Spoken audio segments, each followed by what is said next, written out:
Before I call Professor Siddiqui to the stage, please allow me to tell you a little bit about our accomplished speaker.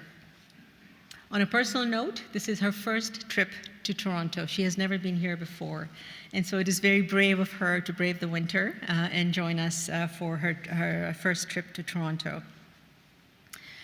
Mona Siddiqui is a professor of Islamic and interreligious studies at the University of Edinburgh's Divinity School. She is an internationally renowned public intellectual and a regular commentator in various media, including chair of the BBC's Religious Advisory Committee. Her research areas are in Islamic law and ethics and Christian-Muslim relations. Her most recent books include Christian, Muslims, and Jesus, and Hospitality and Islam.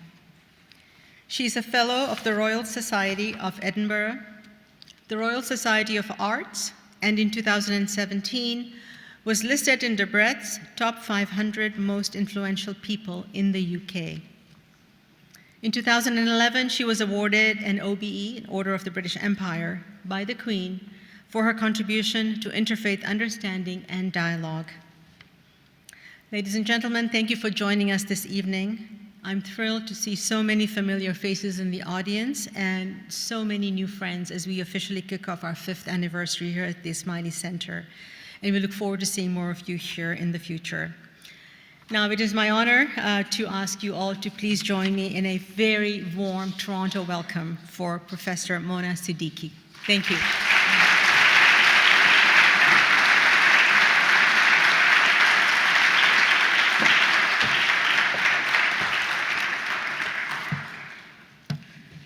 So first of all, can I thank everyone, distinguished guests, colleagues, students, members of the Toronto community.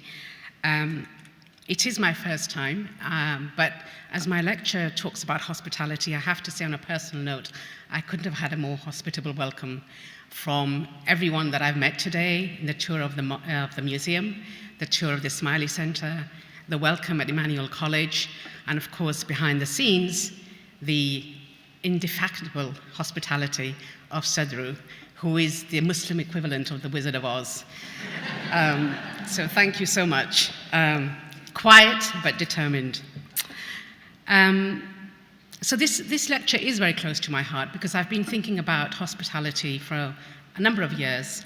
That it's, on the surface, we all talk about hospitality, but what does it really mean to be on a personal level hospitable, but also at a civic and political level?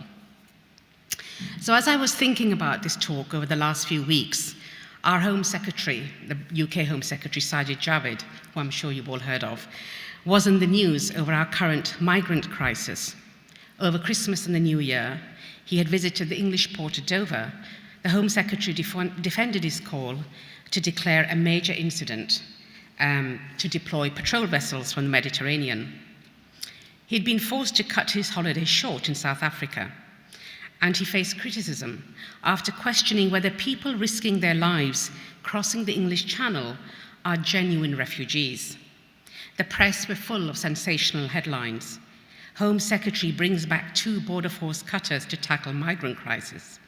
Sajid Javid recalls 2 Border Force boats to patrol English Channel. The number of migrants was less than 50. Commenting on this story, Russell Cunningham wrote, "The core principle of the 1951 Refugee Convention states that refugees should not be penalized for their illegal entry or stay, and recognizes that the seeking of asylum can require refugees to breach immigration rules. Desperate people will take desperate measures. Amid the political bluff and bluster, it's easy to lose sight of what's real, humanity." I start with this story because in recent years, words such as migrants, refugees, asylum seekers have become central to our political rhetoric and seemingly linked directly to the unsettled people and the rise of populist governments in several European countries. This phenomenon has divided opinion in Europe's own soul-searching about what it means to be a welcoming nation, the language of good refugee, bad refugee, and perhaps the most poignant question, how do we measure human life? I appreciate that these words carry legal distinctions within the context of voluntary migration and forced displacement, that state, sovereignty, citizenship, and human rights are complex issues, but at their core, and this paper is no comment on refugees, it is really about thinking of hospitality. Historically speaking, the most famous Enlightenment philosopher, Immanuel Kant, saw hospitality as a defining element bringing people of different cultures together. For Kant, hospitality is a natural right possessed of all humans. A fervent critic of the Enlightenment, Alistair MacIntyre, also sees hospitality as a universal practice. It is important, he writes, to the functioning of communities that among the roles that play a part in their shared lives, there should be that of the stranger, someone from outside the community who has happened to arrive amongst us and to whom we owe hospitality, just because he or she is a stranger. There's a vast body of literature on hospitality in the Western tradition. It comes from a religious or a philosophical angle, and namely the two giants of this tradition, Jacques Derrida and Emmanuel Levinas, saw hospitality with all its challenges and nuances as part of the human condition, a human virtue where hospitality has to precede human hostility. First of all, it's defined in the terms of privacy of one's home, how we actually welcome somebody into our home. Secondly, it's explored in association with the cultural and the public by being an issue of public space. And how does a society welcome strangers, immigrants, and refugees? And this latter issue is gaining momentum as globalization, increased migrancy, and refugees emerging from multiple conflicts and wars have forced many to think what it means to welcome. For Derrida, hospitality is ethics, and ethics is hospitality, crossing boundaries between self and other, private and public. He really wanted Europe to rethink her politics and treatment of its others, calling for more hospitality to refugees and exiles. For him, hospitality was not only about being in power, but about taking risks. This is especially the case with issues that pertain to an increasingly globalized and connected world, but where strictly enforced territorial borders raise the question, do I have a right to unconditional hospitality? Edward Said's words carry a particular poignancy today, as multiple conflicts and wars are leading to new waves of migration in which many die trying to flee, and we've seen that in Europe over the last 3 or 4 years. Said wrote, "The greatest single fact of the past 3 decades has been, I believe, the vast human migration attendant upon war, colonialism, and decolonization. Such devastating occurrences as famine, ethnic cleansing, and great power machinations. The sad experience of contemporary exiles, refugees, and expatriates has still to find its chroniclers." Of course, we are witnessing this once more as we see people fleeing to the West from the bitter conflicts in Syria and nearby countries. In the case of hospitality connected to the sovereign territorial nation state, there are ethical questions linked to who should we welcome and how should we welcome them? Can you actually have a borderless hospitality? Who decides who the other is? And can a place be imagined where anyone can be let in, or such an idea of hospitality represent a genuine utopia? Hospitality is a word pregnant with meaning. A powerful motif in the Abrahamic religions is a scriptural figure of Abraham, or Ibrahim. It is Abraham who responds as a host to 3 visitors, feeding them and giving them shelter, unaware that they could be angels in disguise. By this act, he inspired a theology of hospitality, often echoed in Jewish, Christian, and Muslim literature, and used as a framework for dialogue. Turning to the Quran, we see that much of the Quranic emphasis is on giving to those in need, whether through tax, alms, or charity, as a way of creating new relationships, a new generous social order. But the themes and persons around which this ethical imperative to give and share is framed are to be actually found in the pre-Islamic milieu, where Bedouin societies already laid an enormous emphasis on hospitality as central to a noble character. Generosity, or karam, is part of hospitality and consists first and foremost in providing food. In its pre-modern and pre-industrial Arabian context, hospitality is regarded as something fundamental to the harsh desert environment and nomadic wanderings. In this environment, to refuse a man food and refreshment is to let him die. The pre-Islamic emphasis on hospitality viewed it as a humanizing element, and along with honor and chivalry, hospitality was considered an act of unconditional surrender to the needs of others. But for the pagan Arab, charity was not simply a natural manifestation of his feeling of tribal solidarity, because very often charity went beyond the tribe. Nor was it always dictated by the motif of benevolence and kindness. It was first and foremost an act of chivalry. A man who could make a royal display of his generosity was seen as a true dandy of the desert. Curiously, the words strange, gharib, and stranger, ajnabi, are both absent from the Quran. While ajnabi today may mean a foreigner, that is, someone belonging to a different nationality, this was not known as a category in medieval Islam. All of this contrasts with the concept of the stranger in classical antiquity, where the stranger was often seen as a problem. However ambiguous the concept of stranger and the status of the stranger was in the Muslim world, the attitude to strangers was not xenophobic. In medieval Islam, the stranger was anyone and everyone who had left their original place of residence and traveled elsewhere. No distinction was made between leaving home for good, staying away for some time, or gradually losing any intention to return, or just simply traveling from place to place with no idea of where one might settle. In Islamic thought, discussions on hospitality focus largely on the host-guest relationship and host-traveler rather than of host-stranger. The word is dayafa. The Prophet is reported to have said, "There is no good in the one who is not hospitable." The importance of giving food to others as part of faith is such that when asked, "What is faith?" the Prophet replied, "The giving of food and the exchange of greetings." And perhaps his most dramatic words, "A house which is not entered by guests is not entered by angels." The Prophet's life after his prophetic status was, for the most part, a life of refuge. Seeking refuge is always a fleeing of some sort, but it's also a form of bonding. Ibn Hisham writes in his Sirah that Ibn Ishaq, the first biographer of the Prophet, wrote, "The Prophet established mutual brotherhood between the companions from the Muhajirin and the Ansar, the people who helped him in Medina. Be brothers in God, pair by pair." Arafat Shukri has shown that the concept of jivar, providing protection and on occasion asylum, existed as a practice in the pre-Islamic period, wherein jivar would defend people against the ravages of tribal blood feuds.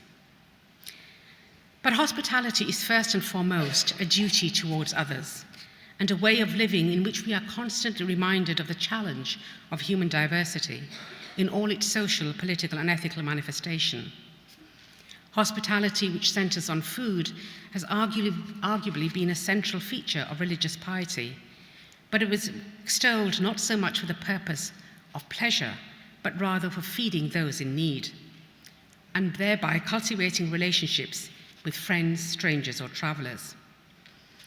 In the monotheistic religions, the food and drink one served a guest was a sign of God's grace, but it was also a sacred duty. It seems to me there is nothing quite so simple, yet quite so profound, as simply serving food to others. Thus, the theological and philosophical significance of what we eat and who we eat with connect the ordinary life with the higher life. In the monotheistic faith, God is never far from food. Both the earthly and the heavenly and the symbolism of food draws us near to him.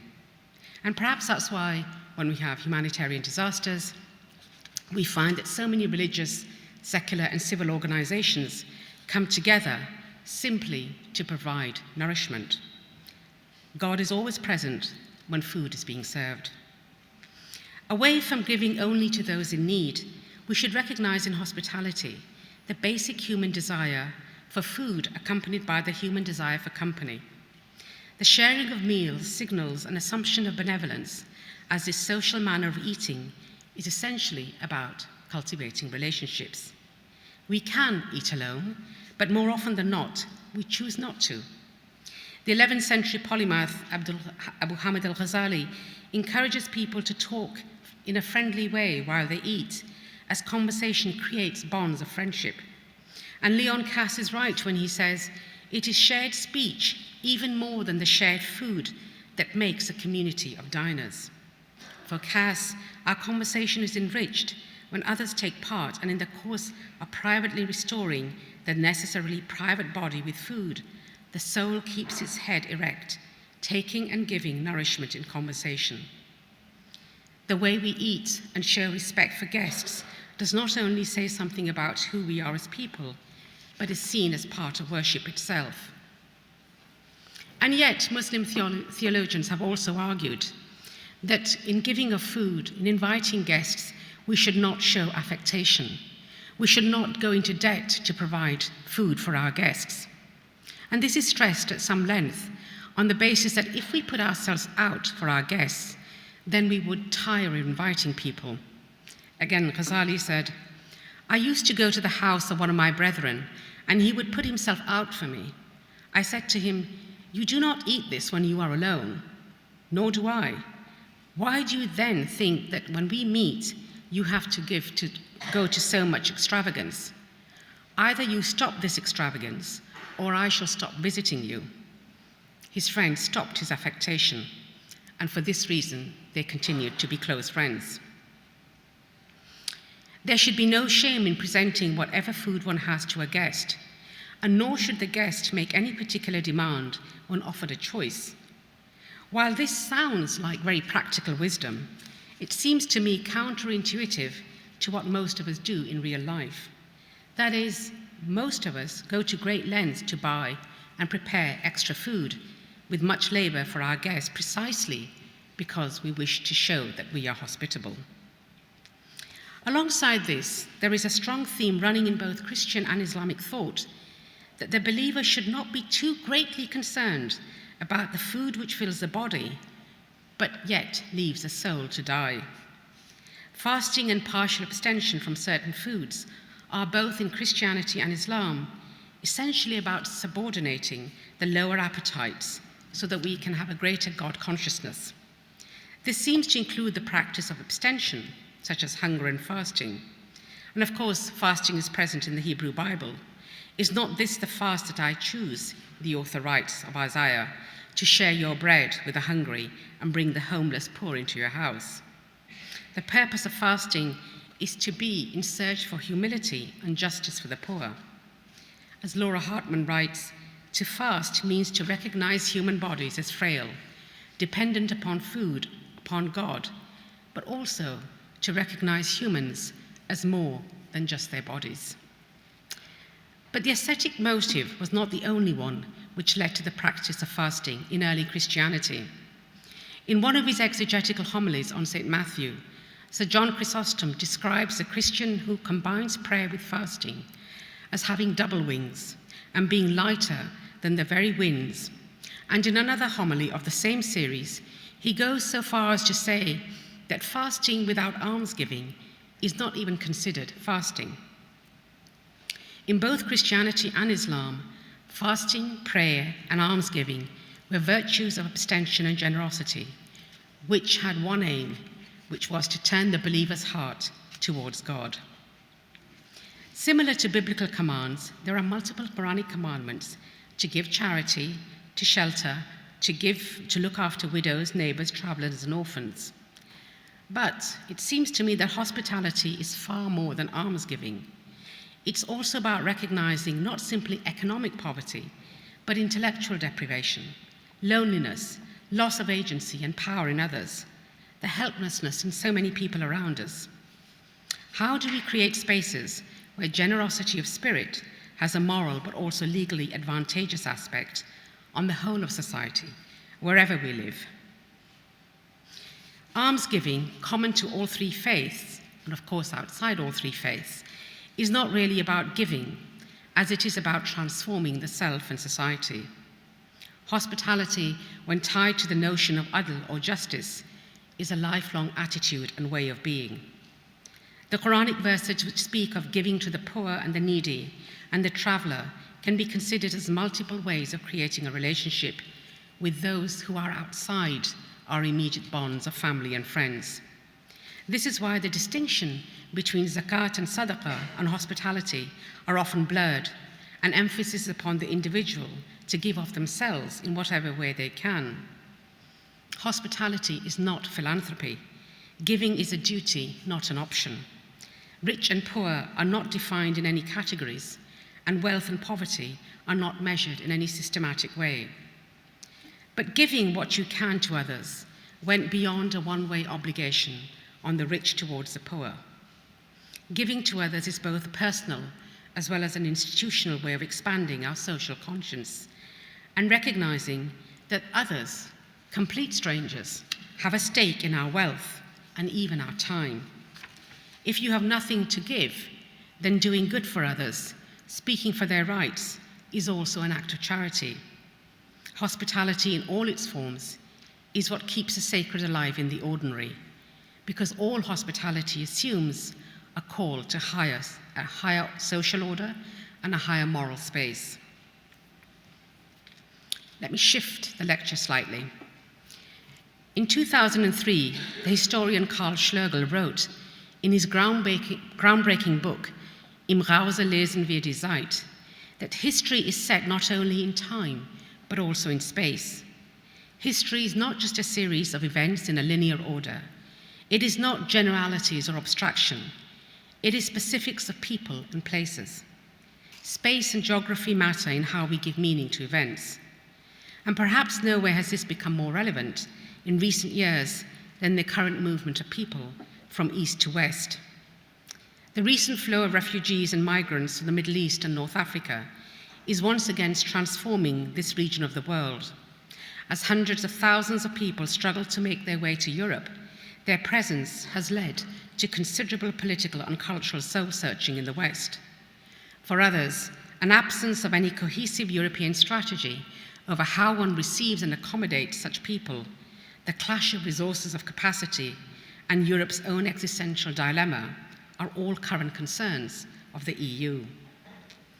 In the course of the past few years, the people streaming out of the Middle East for Europe, making perilous journeys across perilous waters, and we have become accustomed to seeing images of children dying, or women giving birth in these perilous conditions. In whichever way they are defined, migrants, refugees, asylum seekers, whether they are trafficked or make their own way, they are united by their desire to live, to survive at all costs, the conflicts or the deprivation destroying their homeland. Looking at the conflict and the millions displaced all over the Middle East, the historian Mark Mazawa writes, "It is a privilege not to have known war. It is also a kind of ignorance." He underlines how far the experience of the 20th century was one of upheaval, of destroyed homes and houses, of displaced people and the search for shelter. And out of this emerged solidarities that underpin the modern refugee rights regime, but which have now worn thin in parts of the world most easily able to help. In 2015, the US, with an annual per capita income of more than $50,000, hosted half as many refugees as Kenya, where annual capita per head is $3,400. A mere 6% of the world's displaced people are sheltered. And Mazawa concludes that only Germany, the country that has thought more openly and searchingly than any other in recent years about war and its meaning, bucks the trend. And of course, Angela Merkel paid a price for that. Viewed in the very long run, history over the millennia should be understood quite simply as people on the move. He writes that war is an equalizer as millions poured out of Europe and Asia millions more have poured in. Without populations in motion, there would be no history of the Americas, nor of elsewhere. Most of the survivors who have come into Europe will build new homes. They will be defined as exiles and eventually diaspora communities. In this recent movement of people, however, many of whom have died trying to escape, Islam is central as a religion and civilization. The public anxiety about Islam led Alexander Betts to label Islam as the elephant in the room, the primary reason states are unwilling to accept refugees generated by the Syrian conflict. The executive director of Human Rights Watch, Kenneth Roth, has argued that right-wing opposition to accepting refugees is ultimately not about employment, social welfare. What it is really about is that they are Muslim. While this may be contested and a difficult issue for many, it is an issue which some Christian churches are also struggling with. How to appear true to the Christian ethos. Thank you. Thanks very much. How to appear true to the Christian ethos of helping the stranger when the stranger is the Muslim. So some Christian European countries, such as Hungary and Slovakia, have openly acknowledged this, declaring that they will only accept Christian refugees from Syria. Muslimness dominates the international coverage of terrorists, and Muslim religiosity is inherent in much of Europe's attitude to the recent flow of migrants and refugees. This flow of refugees and migrants from these areas of conflict has not only collapsed time and space, but also reignited the civilizational debate about culture, religion, and Europe's Christian heritage. The speeches which resonate in many parts of Europe invoke a nostalgia for what Europe once was, white and Christian. But they are seen by many, at best, as hearkening to an ideal rather than a reality, so divisive and destructive to the shaky but still peaceful continuity of the European project. There is a danger to nostalgia based on national and nationalist revivals all over the world, which engages in the anti-modern myth-making of history by means of a return to national symbols and swapping conspiracy theories. For some, the most urgent reason why action on immigration is required lies precisely in the rise of nationalist, populist, anti-immigrant, anti-EU parties. Many politicians and activists have a deep desire to curb the effects of political rhetoric and populist movements that basically say that this constant flow of refugees and asylum seekers to Europe is going to undermine European civilization. And just one example, in her closing speech of the two-day Front National Party conference, the leader of the right-wing nationalist political party since 2011, Marine Le Pen, stated her commitment to defending both France's material and immaterial patrimony. In addition, she also proclaimed that we are at a crossroad. This election is a choice of civilization in the face of massive migration. Mario Giro from Italy also stated that Italy should not have to take sole responsibility. Migration, he argued, is a global affair to be globally resolved. He added, the question of welcoming refugees from Africa and from Asia, this is controversial. So it seems that when we do hospitality, we also make civilizational choices. This issue of the seeming recent migration to the West and our relative inability to think creatively across the EU is not a critique of the EU policy, but simply a recognition that the debate around migrant and refugee is not only about people crossing continents, but civilizational debates which entrench the Islam-West binary. The multiple tensions surrounding this issue point to the reality that our spiritual, social, and political lives are all intertwined. And all these dimensions make us who we are and how we approach others. So much of hospitality is really about overcoming our own fears. The revival of the pre-modern and sacred language of hospitality is not a challenge to the more secular language of contemporary human rights or the rule of international law, but rather posits a parallel framework for rethinking certain obligations. Hospitality is not a singular concept with any defined meaning, but rather a multi-layered notion based on some level of reciprocity and care for others. While the word is used sparingly by politicians, hospitality is essentially about people, politics, and policies. Today, the life of the displaced person poses an existential challenge.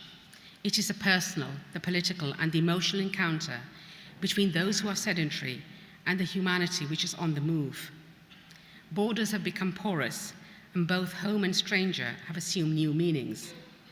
If departure and exit from your homeland is a test and a journey into the unknown, the welcome is also a test for the host. In this political context, what values can we reignite by turning to Scripture once again? At its very essence, offering hospitality is a dialectic between welcome and risk. It can be seen as an invitation to one's life and place, with all the mutual risks such invitations entail. And while Jewish, Christian, and Islamic scriptural references refer more to the traveler and stranger rather than migrant, all of these categories of people are united by having a mutual dependency on a host. But these multiple meanings of stranger in today's urban spaces also demands that we rethink who is the stranger today. Nobody knocks on our door. We don't give directly to widows and orphans.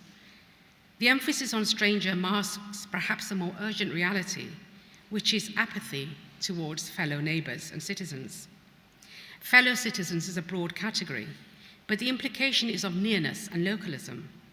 We turn away from those who are physically near and allow ourselves to become isolated from local needs.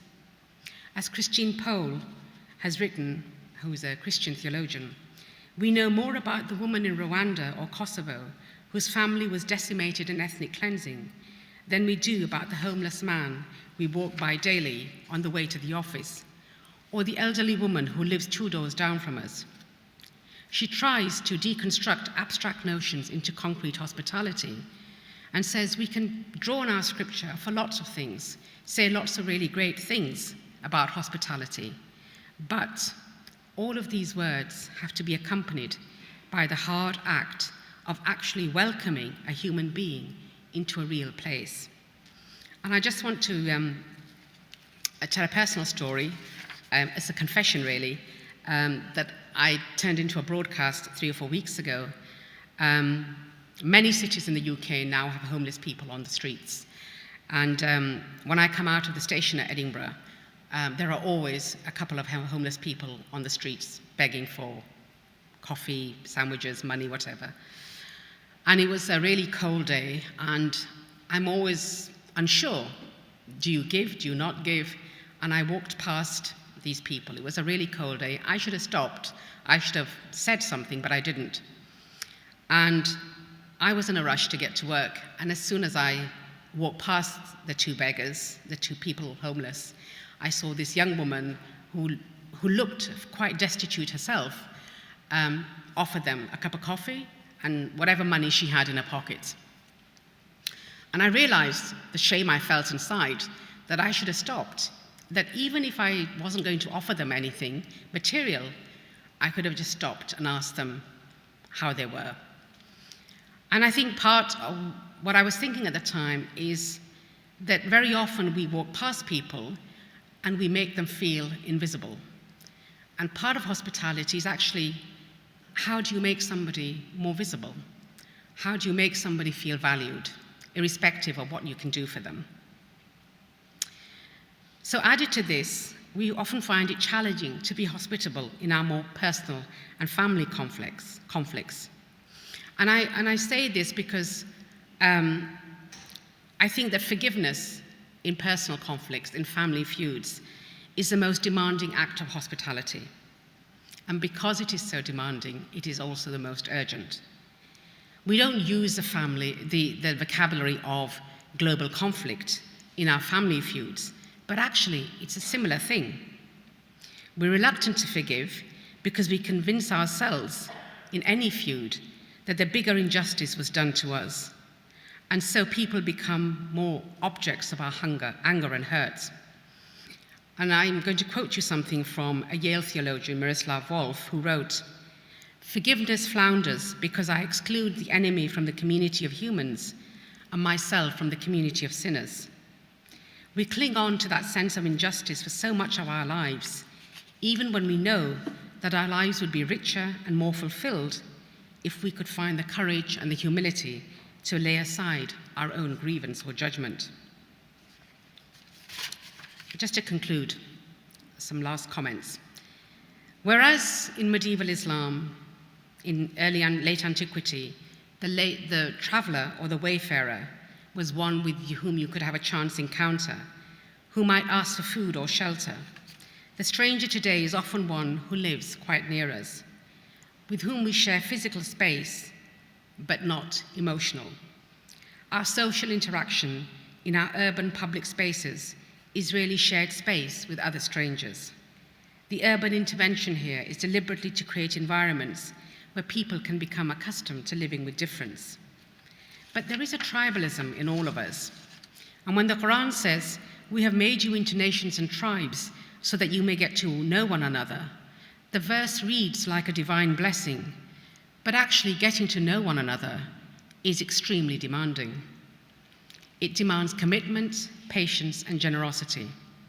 And with the breakdown of family living, the forces of globalization, and large-scale migration, we now have fractured societies where people are struggling to find ways of recreating a sense of family. As the late Zygmunt Bauman, the British sociologist, writes, "City living both attracts and repels because people live in segregated spaces, homogenized areas. All of this is done to lower anxiety, but actually all it does is lowers tolerance to difference." So you could ask, why should we get to know one another? But I think that those we get to know, have as friends, matters. And it says something about our cultural and political attitudes, as well as our emotional and intellectual desires. Without shared space, we cannot have shared fellowship, and friendship needs both to grow. Close friendships may be based on intellectual intimacy, something elusive but magnetic. But where friendship and fellowship meet is in the possibility of forming new communities, giving something back, essentially caring for and about others. For many Christians, hospitality is about seeing the face of Christ in every stranger and living God's grace-filled kingdom on this earth. Many lament that our contemporary cultures have distorted hospitality, reducing it to mere sentimentality. As Henry Newon wrote, hospitality can at first bring to mind soft, sweet kindness, tea parties, bland conversation, and a general atmosphere of coziness. But hospitality is not a domestic sentimental affair, a watered-down piety. When honored and exercised as a divine imperative, it is about knowing that reaching out to others is in itself an act of worship, challenging, humbling, and spiritually transforming. He wrote, "If there is any concept worth restoring to its original depth and evocative potential, it is this concept of hospitality.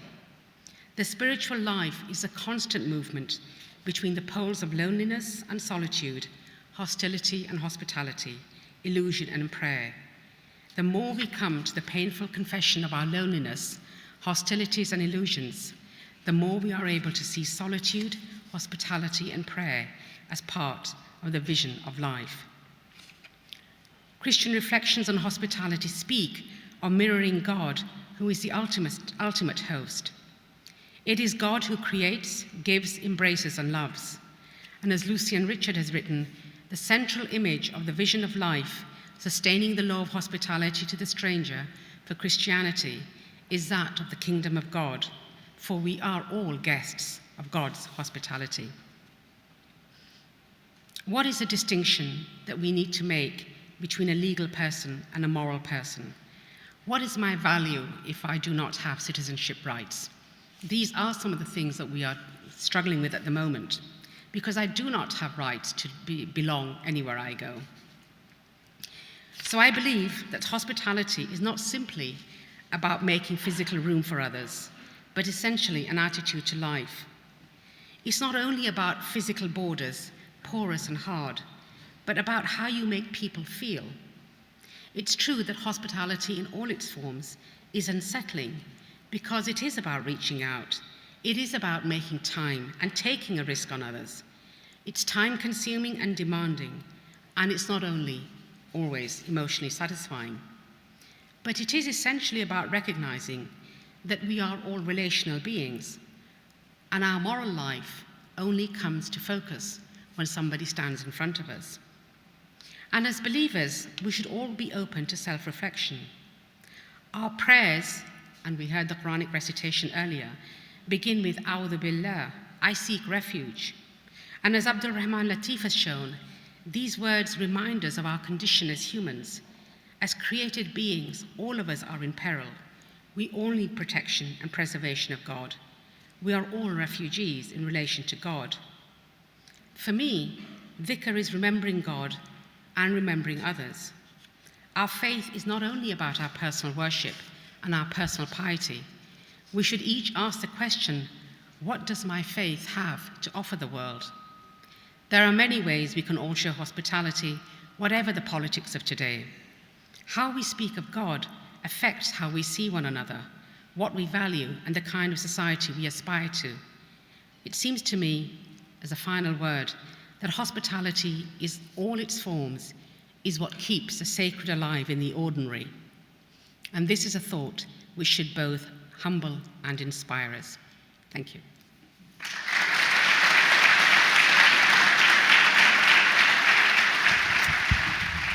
Thank you so much, Professor Siddiqui, on those insightful comments on your paper. I'd like to take this opportunity to explore some of those themes, and then we'll turn it to the audience for some questions. So, thank you. Why is hospitality problematic today when it's so entrenched in the Abrahamic religions and certainly in the teachings of the Prophet? Or is it really problematic? I think you did allude to the problematic nature of it. So I think most of us, and especially I would imagine most people in this room, do feel that we are hospitable, we invite guests, we look after our family and friends. But I think most of us do it in the spirit of where we feel safe and comfort. So we do it with people that we're familiar with, or we do it with people that we want to get to know. And I think really the underlying current of what a transformative hospitality should be is about reaching to those with whom we should make bonds, those to whom we should offer something, rather than simply those that we want to offer something. And that difference between want and should have a gulf. And so I don't see hospitality, as I alluded to Henry Nouwen, that it's about a watered down piety and, coziness. If you are really thinking of God and hospitality as a form of worship, then that can be truly transformative in society. Just on that note, there were two reasons, actually, two personal anecdotes which drove me to this book. And one is actually in the book, that when I was an undergraduate, I went to Egypt for 10 weeks to learn Arabic. And I was very young, and I didn't know anyone, and there were 4 of us, and I arrived 2 days before the course actually began. And my friend, who was British, had an Egyptian uncle who took her with him and left me in this rather poor area of Cairo. And as I was waiting for the administrators to come and deliver my key, I was just standing there looking at the goats and the donkeys and everything and the dust flying around. And this Egyptian woman took a piece of cardboard and cleaned it with her whatever she was wearing and put it on the step by the flats and basically pointed to me to sit down there. She knew I was a foreigner, she knew I was a stranger, she knew I was on my own. But at the same time, she knew I was someone different from that local area. And I felt so bad because that was her way of showing hospitality. Sit down here, you are a guest. Later when I went to the flats, 2 young children kept knocking on the door. And I was getting slightly frustrated because my Arabic was rubbish at the time, and I couldn't understand what they were saying. And I found out later that all they were asking was, "My mother has sent us, would you like anything?" And I felt really, really ashamed of myself. The second time I've confessed to feeling ashamed. But I felt ashamed because I was making so many judgments, so apathetic, so almost thinking of myself, that often we are not aware of how we are coming across to others, the effect we can have on others. And I think it is about more of a moral consciousness, about who you are, where you are, and what you can do for someone else. So, in your paper, when you speak about hospitality and the work you've done from a religious perspective, it's not optional. It's a necessity. But in translating it today, I guess a lot of people would think of it with a friction from an economic perspective. But yet the example that you give, that didn't cost the woman anything. Could you explore a little more about that friction and whether it should really exist? Because the 2 examples you've given have really had nothing to do with money, to say hello to somebody or find out how they're doing. Could you explore that a little bit in terms of the work that you've done in the research? I mean, some of this is the political debate that we're having in the UK and in the States and generally in Western countries, where it's very easy to collapse who is a refugee, who is the immigrant, who ultimately is a non-white, because sometimes that's all it comes down to. And I think that a lot of people use migration as a way of venting other frustrations, and that hospitality has an economic cost. Of course, everything has a resource cost. But when you think about a country like Jordan, which is very small, which has taken on over almost 2 million refugees, Palestinian and Syrian, which are a huge resource on Jordan's waters. And it says, we have no choice, we have no option, these are our brothers and sisters, we must take them. And then you think, so many European countries are some of the wealthiest in the world. Whatever the resource cost is, surely it won't compare to the resource cost in these smaller countries that are taking on the bulk of these refugees. I'm not saying it's easy, but I think for me, it's not the economic cost that's the issue.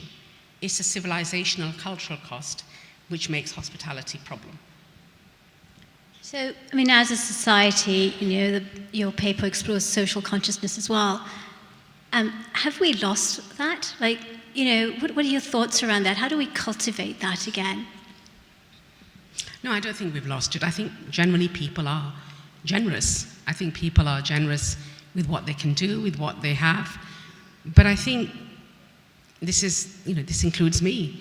Hospitality isn't about what is comfortable for you to do.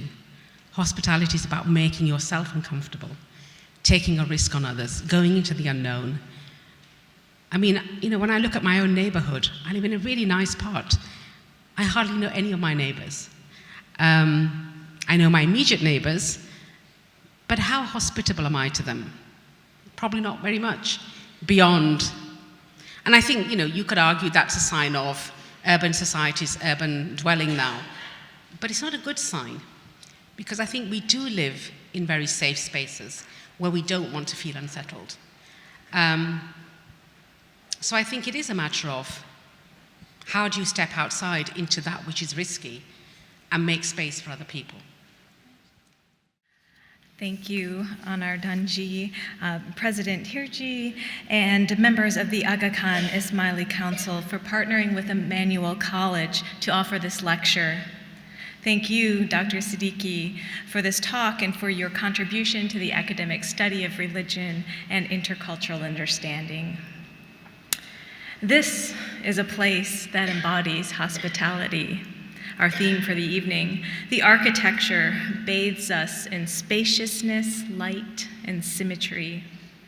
I know from my family's visit to the Ismaili Center and Aga Khan Museum last month that the people of this community embody the value of hospitality.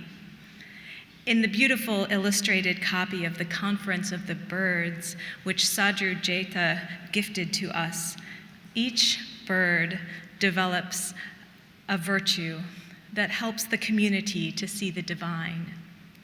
I'm humbled by the vision of the divine embodied in the hospitality of our hosts tonight.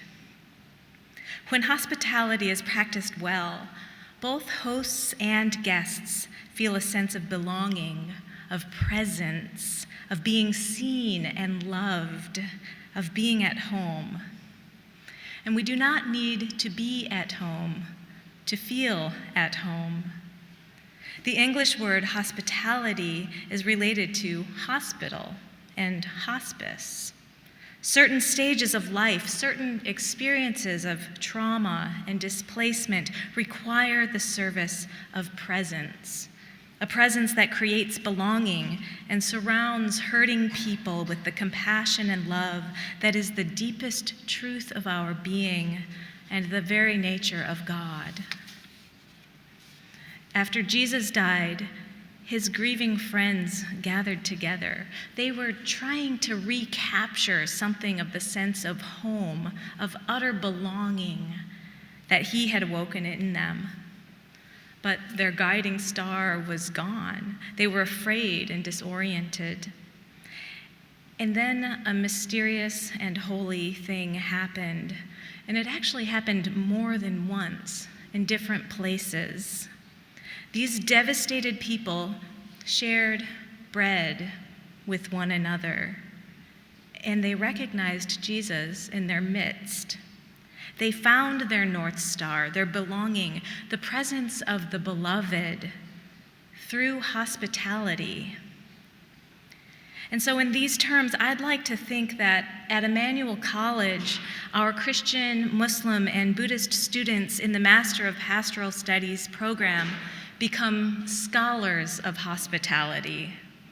In a multi-religious environment that can sometimes be disorienting, these compassionate helpers come to know home in a new way. They become deeply rooted in the stories and practices of their own traditions, not necessarily for its own sake, but so that they can carry that sense of presence to the people they encounter in hospitals, the military, schools, and private practice. They learn the art of being present and making space for others so that healing can occur. And I believe that when Emmanuel's Christian programs expanded to make space for students in programs and faculty from other traditions, we transformed every space in our building into a school for hospitality. Perhaps opening these kinds of spaces is your life's work as well. I would encourage you to have a word with our admissions officer, Christine Henry, who is here and can share more about our programs in the lobby. But by way of concluding, Dr. Siddiqui has asked us to think about the virtue of hospitality in relation to global migration. In our world context, hospitality requires us to think beyond the spaces of our homes and institutions and imagine how we can create structures of care and belonging in society at large, especially for those who have lost their homes on a massive scale, for whom some of the loudest voices say there is no room. Giving is a duty, not an option, as Dr. Siddiqui told us this evening. And we will need one another to fulfill our duty. May we support one another with friendship, with resources, and with our advocacy for the most marginalized. I look forward to continuing this conversation together. Thank you and good night.